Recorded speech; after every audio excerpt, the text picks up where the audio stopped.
Highly modify করা R15 B4 যত ধরনের আপনার মার্কেট অ্যাক্সেসরি আছে এই গাড়িতে বেশিরভাগ প্রোডাক্টই ইনস্টলমেন্ট করা আছে। যেমনটা আমরা জানি যে R15 বাইক এমনি গতির দানব, লুকের রাজা, তো মডিফাই করার পরে ওর লুক আরো গর্জিয়াস এসে পড়ে। এই বাইকটি R15 B4 ইন্দোনেশিয়ান ভার্সন, এ থেকে জেড পর্যন্ত এই গাড়ির A to Z আমাদের থেকে করা। তো এই গাড়ি আজকে মাস্টার সার্ভিসে ঢুকছে। আজকে বললেসার পাল্টাবো আর বললেসার লাগাবো 52 ব্র্যান্ডের একটা বললেসার, যেটা ভাইরাল প্রোডাক্ট।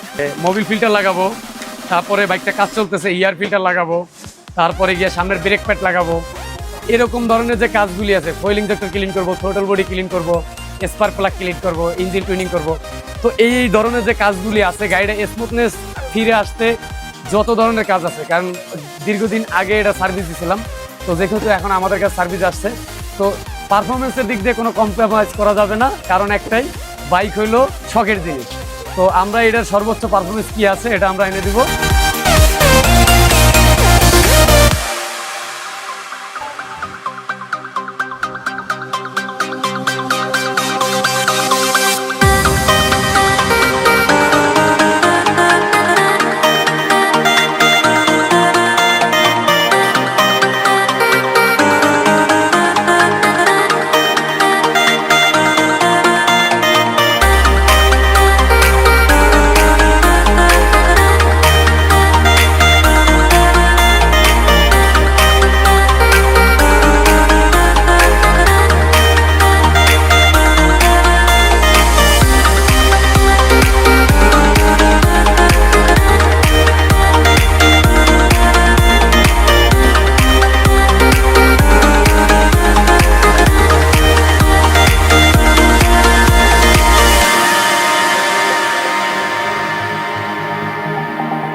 এই বাইকটার সাথে অনেক ইমোশন কাজ করে, কারণ বাইকের রাইডার বাইকটাকে খুবই ভালোবাসে।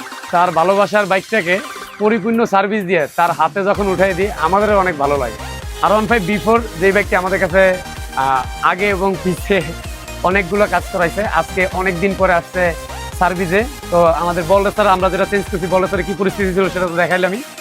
পাশাপাশি আনুষ্ঠানিক যতগুলো কাজ ছিল, সামনের CLD ডিস্ক বসানো নতুন, পিছনে ডিস্ক বসানো, পিছের ব্রেক প্যাড, সামনের brake pad, fuel pump filter, air filter, Mobil filter, তো যাবতীয় যে জিনিসগুলোই দেখছেন এই বাইকটার সব পার্টসগুলো ইনস্টলমেন্ট করা হয়ে গেছে।